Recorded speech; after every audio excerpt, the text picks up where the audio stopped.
Most people on the Pakistani side of the border were taken by surprise by the fighting. Some are still in shock and not sure what happened. We are peace-loving people living at the Pakistan-Afghan border and would urge both governments to resolve their issues peacefully, as war is not the solution to any dispute. Afghan commanders accuse Pakistani soldiers of crossing the border. Pakistan accuses Afghan soldiers of firing at soldiers protecting workers, carrying out a census of the population. Pakistan is undertaking census in its own areas, which is our sovereign right. The Afghan side should immediately withdraw those elements who are perpetrating these hostilities with a view to ensure peace and tranquility on the border. We would like to urge the Afghan government to immediately stop firing against Pakistani villages.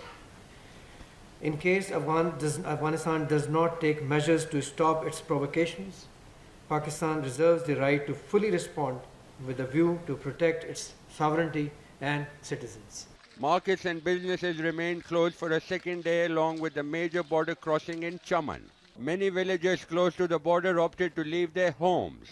People are angry because ordinary civilians were being targeted. I have lost my young son, who is age 18, from the fire of Afghan forces. I don't know why they are targeting the civilian population or what we have ever done to them. They should resolve their disputes with the Pakistani government and not take revenge on ordinary people.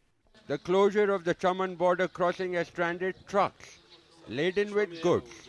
Drivers aren't sure when they'll resume their journeys. The border has been closed after the clashes erupted between Pakistan and Afghanistan, and transport has come to a standstill.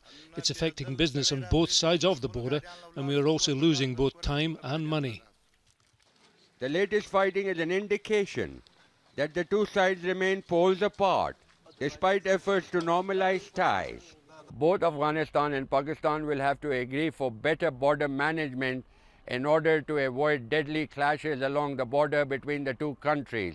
Pakistan has already said that such incidents are unlikely to improve relations between Islamabad and Kabul.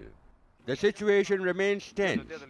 People took time off to offer prayers for both civilians and soldiers killed in Friday's attacks. Both countries have a history of deep mistrust and a simmering border dispute dating back to the 19th century. This flashpoint on the frontier is being seen here as a setback to efforts to mend a badly fractured relationship. Kamal, Hyder, Al Jazeera at Landi Kotal in the Khyber Agency.